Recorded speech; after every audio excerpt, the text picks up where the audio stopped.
네, 이번에 수요일 신앙 강좌 맡게 된 에스터 전도사입니다. 네, 제가 처음에 목사님이 신앙 강좌를 한번 인도하시라고 하셨을 때 막 너무나 걱정스럽고 부담스러웠습니다. 네, 지금도 걱정하고 떨립니다. 네, 잘 전달할 수 있을까? 그리고 젊은 저를 지혜의 삶의 지혜를 설명해도 괜찮으실까? 되게 많이 걱정합니다. 그러나 제가 기도하면서 하나님이 주신 생각은 제가 전달하는 것은 제 말씀이 아니고 하나님이 말씀이기 때문에 걱정하지 말라고 담대하라는 것입니다. 그래서 제가는 그냥 전달자입니다. 제가 하나님의 말씀은 전달하고 역사하신 분은 하나님이 있습니다. 그래서 지금은 하나님의 역사를 함께 경험하기를 소망합니다. 네, 지혜. 우리가 지혜를 말하면 보통 어떤 것을 생각할까요? 네, 아마 성공, 그리고 그 삶의 의미, 행복의 의미 등등 생각할 겁니다. 많은 사람들이 지혜를 필요하고 지혜를 좋아합니다. 왜냐하면 지혜는 삶의 법칙, 성공의 열쇠, 행복의 열쇠라고 생각하기 때문입니다. 인도네시아에서 이런 지혜가 있습니다. Berakit-rakit dahulu, bersenang-senang kemudian. 네, 인도네시아어입니다. Berakit-rakit dahulu, bersenang-senang kemudian. 직접적으로 번역한다면 네, 발음은 떨릴 수가 있습니다. 네, 뗏목을 먼저 잘 만들고 후에 설교라 라는 말씀입니다. 이 말씀은 무슨 뜻인가요? 네, 어떤 것을 갖기 위해서 어려움을 마땅히 당할 거고 아픔을 느낄 수밖에 없습니다. 그래야 나중에 행복이 올 거라고 말합니다. 가만히 있고 아무것도 안 하고 쉬엄쉬엄 한다면 성공을 할 수 없습니다. 왜냐하면 쉬운 성공은 없기 때문입니다. 성공의 길은 곤단한 것이지만 결과는 아주 좋을 것이기 때문에 참고 견뎌야 하는 것입니다. 그래서 많은 인도네시아인들이 저도 포함합니다. 어려웠을 때, 아플 때 이 말은 스스로 기억 속에서 기억하게 됩니다. Berakit-rakit dahulu, bersenang-senang kemudian. 지금 아파도 지금 어려워도 나중에 제가 잘할 거야, 제가 성공할 거야 이렇게 생각하게 됩니다. 지혜는 세상에서 인간의 삶에 일어나는 모든 일과 상황에 대해서 먼저 설명하고 적용할 수 있는 교직을 줍니다. 그러나 각각 시대마다 삶의 지혜를 조금씩 다르게 설명해 줍니다. 첫 번째, 우리가 마테리얼리즘, 물질주의에서는 인생은 모든 차원을 모으고 사용하는 것이라고 말합니다. 그래서 얼마나 많이 모으고 얼마나 많이 사용하는 거에 따라서 우리의 인생 가치가 달라집니다. 두 번째는 실천주의에서는 인생은 우리가 만들어가는 것이라고 말합니다. 그래서 우리의 인생은 우리의 선택 결과이라고 말합니다. 우리 노력에 따라서 결과가 달라집니다.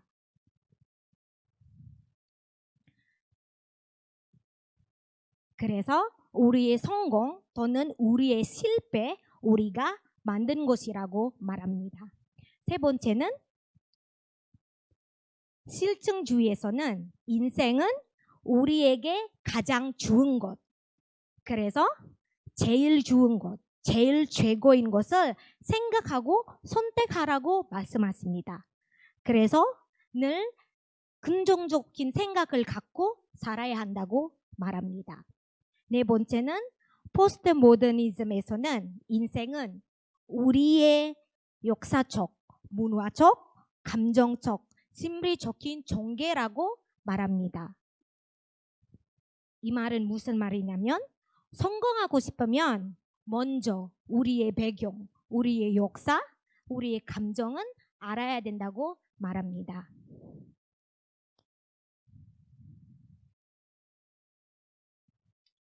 이렇게 시대마다 삶의 지혜에 대해서 계속해서 변하고 있습니다.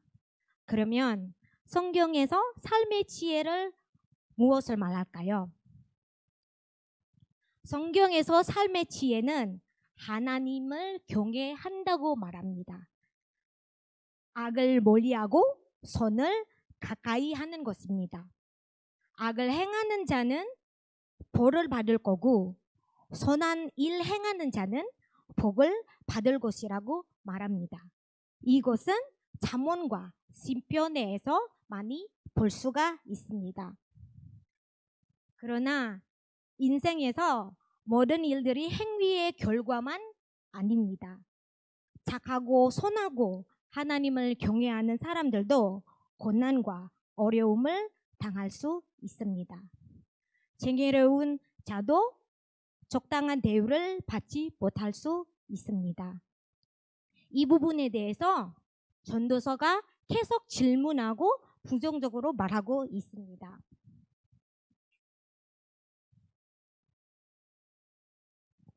전도서에서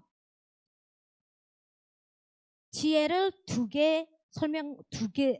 지혜를 두 방식으로 설명하고 있습니다. 오늘은 제가 제목으로 만드는 것처럼 순간의 지혜 그리고 영원한 지혜 이렇게 나눠줍니다. 전도서 쓰는 사람은 전도서는 고헬렛이라고 말합니다. 고헬렛은 무슨 말이냐면 사람들을 모이는 사람입니다. 그거 고헬렛이라는 뜻입니다. 그래서 여러 가지 번역할 수 있습니다. 전도자, 설교자, 그리고 선생님, 지혜자 이렇게 여러 가지 번역할 수 있습니다. 그러면 고헬렛은 누구실까요? 우리가 보통 성경에서 보면 많은 사람들이 이 전도서, 이 고헬렛 쓰는 사람은 살로몬 왕이라고 말합니다. 이유는 왜냐면 그때 그 시대에 살로몬 왕은 제일 지혜로운 사람이기 때문입니다. 이거는 전도서 1장 1절 그리고 전도서 1장 11절 그리고 전도서 1장 16절을 나타납니다. 다윗의 아들 예루살렘 왕 전도자 이렇게 쓰고 있습니다. 그리고 12절은 나는 전도자는 예루살렘에서 이스라엘 왕이 되어 이렇게도 쓰고 있습니다. 그래서 많은 사람들이 전도서 쓰는 사람이 살로몬 왕이라고 말합니다. 그러면 아까 제가 앞에서 말하는 듯이 전도서에서 지혜를 뭐라고 말할까요? 전도서에서 순간의 지혜는 세상의 지혜라고 말합니다. 영원한 지혜는 하나님을 경외하고 하나님이 허락하신 모든 것들이 즐거워하는 것입니다. 전도서에서 제일 많이 나왔던 말은 헛되다입니다. 전도서에서 헛되다는 말은 38회 나타납니다. 그래서 세상의 지혜, 성공, 행복, 위치 등 모두 순간적이고 헛되다고 말하는 것입니다. 우리가 전도서를 보면 앞부분이랑 뒷부분은 헛되다라는 말씀이 있습니다. 이거는 인클로시오 말하긴 하는데 그래서 앞부분은 전도서 1장 2절 뒷부분은 전도서 12장 8절 똑같이 헛되고 헛되다 이 말은 똑같이 나옵니다. 왜 그렇게 똑같이 나올까요? 이 말은 되게 조용하기 때문입니다. 우리가 영화를 보면 가끔씩 결과는 이미 앞에서 나타나고 중간이 이렇게 그거 관련해서 이야기하고 마지막은 다시 그 결과에 대해서 설명해 줍니다. 전도서도 마찬가지입니다. 앞부분에 대해서 이미 결론적으로 이야기하고 중간에 그 가운데에 프로세싱 설명하고 마지막은 다시 그 결과에 대해서 이야기합니다. 네. 헛되다는 무슨 뜻이냐면 히브리어에서 헤벨, 여기 나타났는데 헤벨이라고 합니다. 헛되다고 말할 수도 있지만 다른 뜻이도 있습니다. 그리고 공호, 숨, 수증기, 연기 등 의미가 있습니다.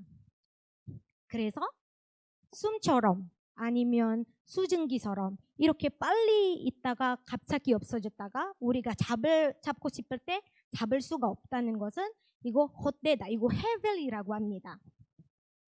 저는 개인적으로 숨으로 이렇게 설명하면 더 좋은 것 같습니다. 그래서 한숨 그냥 이렇게 그냥 빨리 이렇게 지나가는 거예요. 그냥 한숨을 하고, 그리고 숨은 종잡을 수 없고, 그리고 빨리 지나가고, 제일 중요한 거 하나님에 의해서만 제어될 수 있는 중립 상태 가르기 때문입니다. 그래서 전도서에서 말하는 순간의 지혜, 세상의 지혜, 즉 성공, 위치, 행복 등은 순간적이고 좁잡을 수 없는 것들이고 헛되다는 것을 설명해 줍니다. 우리가 전도서 1장 11절 15절까지 보면은 전도자는 인간의 능력은 의미가 없다고 말합니다. 그리고 전도사 1장 16절 18절까지 인간의 지혜, 지식, 추구하는 것들이 바람 잡으려는 것이라고 말합니다. 그리고 전도서 2장 1절부터 11절까지 보면 기쁨을 찾는 것은 의미가 없다고 말합니다. 그리고 전도서 2장 12절 17절까지 수고가 의미가 없다고 말합니다. 전도서 왜 그렇게 말할까요? 전도서 기자는 이것을 두 가지 방법으로 설명합니다. 첫 번째는 시간 개념을 가지고 설명합니다. 전도서 1장 5절 11절까지 보면 인간의 모든 것을 오래 되지 않다는 것을 볼 수 있습니다. 많은 수고를 해도 다 지나가고 기억되지 않을 것입니다. 해는 떴다가 치며 다시 떴다가 그냥 지나갈 거라고 계속 이렇게 말합니다. 그래서 전도서 1장 11을 보면 결국은 시간은 여러분과 저를 지울 거라고 말합니다. 시간은 우리를 잊게 만들 것입니다. 전도서 1장 11절 이렇게 말씀하십니다. 지나간 세대는 잊어지고 앞으로 올 세대도 그 다음 세대가 기억해 주지 않을 것입니다.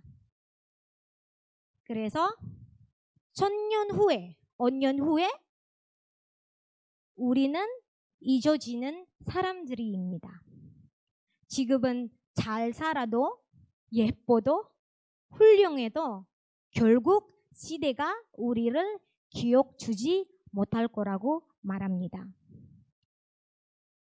우리는 성공을 하기 위해 매일 늦게까지 일하고 늦게까지 공부하고, 저는 늦게까지 공부합니다.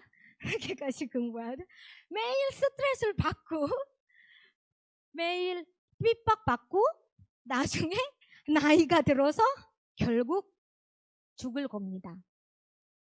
또는 우리가 즐거움을 얻기 위해서 돈을 많이 모이고 파티를 하고 여행을 하고 이것들이 다 하고 있지만 결국은 월요일은 다시 올 겁니다. 이거 무슨 말이냐면은 우리가 다시 일해야 하고 스트레스를 받아야 되고 다시 고생해야 하는 것입니다. 다시 계속 이렇게 돌아갑니다. 그래서 전도서는 이 모든 것을 이 세상에 있는 모든 것들은 헛되다고 말하는 것입니다. 그냥 잠깐이고 시간적이고 순간적이고 잡을 수 없는 것들이라고 말합니다. 두 번째, 전도서가 죽음을 가지고 설명해 줍니다. 전도서 11장 7절 그리고 12장 7절을 보면 우리가 누구든 상관없이 슬기로운 사람이 있든 어린석인 사람이 있든 풍부한 사람이 있든 가난한 사람이 있든 우리 모두가 죽을 거라고 말합니다. 그래서 우리가 죽음 앞에서 평등합니다. 이 이야기는 전도서에서 계속 나옵니다. 그러나 아마 우리가 전도서 9장 2절 4절 보면은 잘 설명은 제일 잘 나올 겁니다. 제가 읽겠습니다. 전도서 9장 2절부터 읽겠습니다. 모두가 같은 운명을 타고났다. 의인이나 악인이나 착한 사람이나 나쁜 사람이나 깨끗한 사람이나 더러운 사람이나 제사를 드리는 사람이나 드리지 않은 사람이나 다 같은 운명을 타고났다. 착한 사람이라고 해서 죄인보다 나을 것이 없고 명생한 사람이라고 해서 명생하기를 두려워하는 사람보다 나을 것이 없다. 그리고 3절은 모두가 다 같은 운명을 타고났다는 것이라고 말합니다. 결국 모두 죽고 말합니다. 어쩔로 갑니다. 살아있는 사람은 자기가 죽을 것을 안다. 그러나 죽은 사람에게도 더 이상 보상이 없다. 사람들은 죽을 이들을 오래 기억하지 않는다. 죽은 이들에게는 이미 사랑도 마음도 야망도 없다. 세상에서 일어나는 어떤 일에도 끼어들 자리가 없다. 이렇게 전도서가 말합니다. 그리고 전도서 8장 7절 8절 이렇게 말씀하십니다. 모든 일을 일어났지 아무도 모른다. 앞으로 일어나는 일을 말하면 줄 수 있는 사람이 누구인가? 바람을 다스려 그치게 할 수 있는 사람이 없듯이 자기가 죽을 날을 피하거나 연기시킬 수 있는 사람도 없다. 이렇게 전도서가 말합니다. 그리고 전도서 8장 16절 17을 이렇게 말씀하십니다. 제가 17만 읽겠습니다. 하나님의 모든 행사를 살펴보니 해 아래서 하시는 일을 사람이 능히 깨달을 수 없도다. 사람이 아무리 애써 궁구할지라도 능히 깨닫지 못하나니 비록 지혜자가 아노라 할지라도 능히 깨닫지 못하리로다. 이렇게 말씀하십니다. 그리고 마지막으로 전도서 9장 5절 6절 제가 5절 6절 다시 읽겠습니다. 살아있는 자들은 죽을 것을 알지만 죽은 자들은 아무것도 모르며 다시는 상도 받지 못하고 그들의 기억은 영원히 사라지고 만다.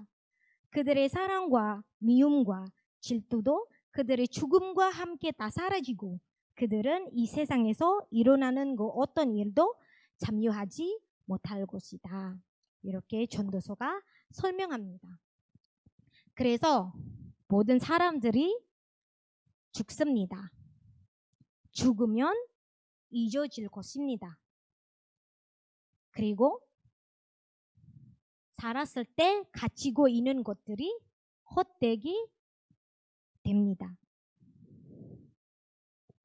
시간과 죽음은 같은 점을 있습니다. 그것은 우리가 스스로 통제할 수 없다는 것입니다. 우리가 시간과 죽음을 컨트롤할 수가 없습니다. 얼마나 부자여도, 얼마나 성공해도, 얼마나 똑똑해도, 얼마나 지혜로운 사람이라도 죽음 앞에서 무력합니다. 오직 하나님만 우리의 삶과 죽음을 통제하십니다. 그러면 전도자가 우리에게 무엇을 말하고 싶었을까요? 모든 것은 헛되기 때문에 모든 것은 무익하기 때문에 아무것도 하지 말라고 말하는 건가요? 아닙니다. 전도서는 새로운 삶의 지혜를 우리에게 소개합니다. 제가 제목에서 말하는 것처럼 이것은 이거 제가 만드는 말이에요. 여기는 성경에서 없어요. 제가 그것은 영원한 지혜라고 부릅니다. 인생은 혼란스럽고 한순간이고 쫓아볼 수 없기 때문에 노력을 멈추고 정지하지 말아야 하는 것입니다. 모든 것은 하나님이 손에 있으니 하나님께 맡겨드리고 하나님께서 모든 해배를 지으실 것입니다. 그렇다면 우리는 해배 속에서 어떻게 살아야 할까요? acceptance, 이거는 받아들임, 하나님이 허락하신 것들을 받아들여야 하는 것입니다. 전도서는 인생의 간단하고 좋은 것들을 소개합니다. 그것은 gift of God, 하나님의 선물이라고 말합니다. 인간들이 이것을 바꿀 수 없다고 말합니다. 그것은 자연, 그리고 가족, 그리고 우리의 일상, 맑은 날 등등, 이거는 하나님의 선물이라고 말합니다. 자연은 옛날부터 몇천 년 전부터 이미 있는 것입니다. 하나님으로부터 지어지는 것입니다. 우리의 가족, 일상, 맑은 날들이 우정, 이고 모든 것을 하나님이 우리한테 주는 선물입니다.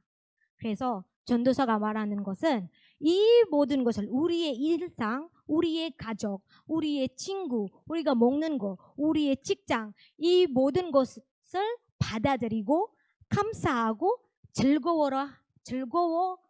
즐거워하라는 것입니다. 전도서 9장 7절, 10절 이렇게 말씀하십니다. 지금은 하나님이 내가 하는 일을 좋게 보아주시니 너는 가서 즐거이 음식을 먹고 기쁜 마음으로 포도주를 마셔라. 너는 언제나 옷을 깨끗하게 입고 머리에는 기름을 바라라.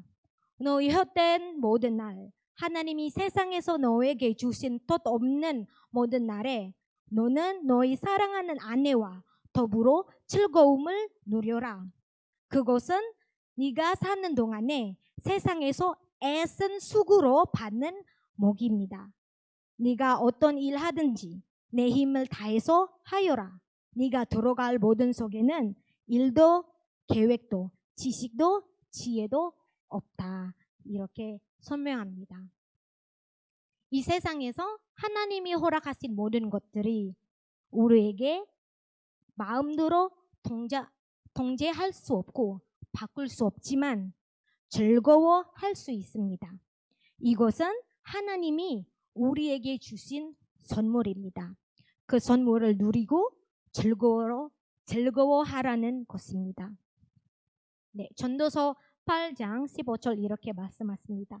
네, 한 명이 읽어주시면 감사하겠습니다. 제가 목이 말라가지고 한번 읽어주시면 감사합니다. 목사님 읽어주세요.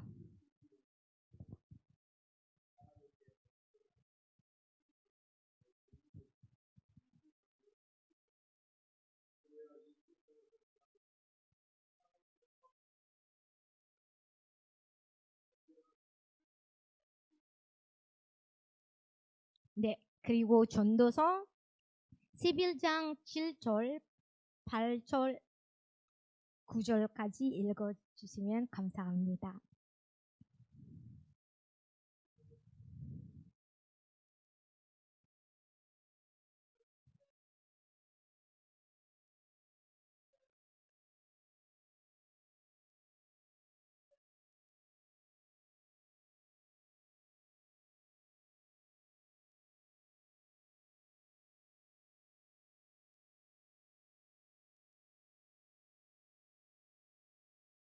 네, 전도서는 우리 인생에 있는 것들이 받아들이고 즐거워하라고 말했습니다. 우리의 인생을 감사하고 주님이 허락하신 모든 것들이 아까 제가 말한 뭐 자연, 가족, 친구, 일상 모든 이것들이 누리고 즐겁게 느껴야 하는 것입니다. 이거는 영원한 지혜라고 말합니다. 그러면 우리가 마음대로 쓸 수 있을까요? 아까 전도서 11장 9절에서 말하는 것처럼 네 마음과 눈을 원하는 것 달아라. 다만 네가 하는 이 모든 일에 하나님이 심판이 있다는 것만 알아라. 그래서 하나님이 우리한테 선물로 주고 우리가 이것들이 감사하고 즐거울 수가 있지만 우리가 마음대로 컨트롤하고 마음대로 이용하라는 말은 아닙니다. 왜요? 하나님이 심판 있기 때문입니다. 하나님을 기억하고 두려워하면서 즐거워하라는 것입니다. 해 아래에 있는 모든 것들이 다 숨과 같고 수증기가 같고 잠깐이고 정잡을 수 없습니다. 그래서 힘을 다하고 그거 잡으려고 노력하기보다는 일상의 모든 것들이 받아들이고 감사하고 즐거워하고 하나님과 계속 하나님을 우리 창조자를 계속 기억하라는 것입니다. 우리가 성경을 보면 전도서를 보면 청지자를 계속 기억하십시오. 청지자를 기억해요. 이렇게 말씀하십니다. 그래서 우리가 그것들이 즐거워해도 하나님을 이 모든 것을 주신 분 우리 하나님을 기억해야 하는 것입니다. 모든 것을 하나님이 손에 있습니다. 삶의 헤벨 속에서 걱정과 낙심하기보다는 하나님을 의지하고 즐거워하고 감사하는 저와 여러분 되길 바랍니다. 아멘.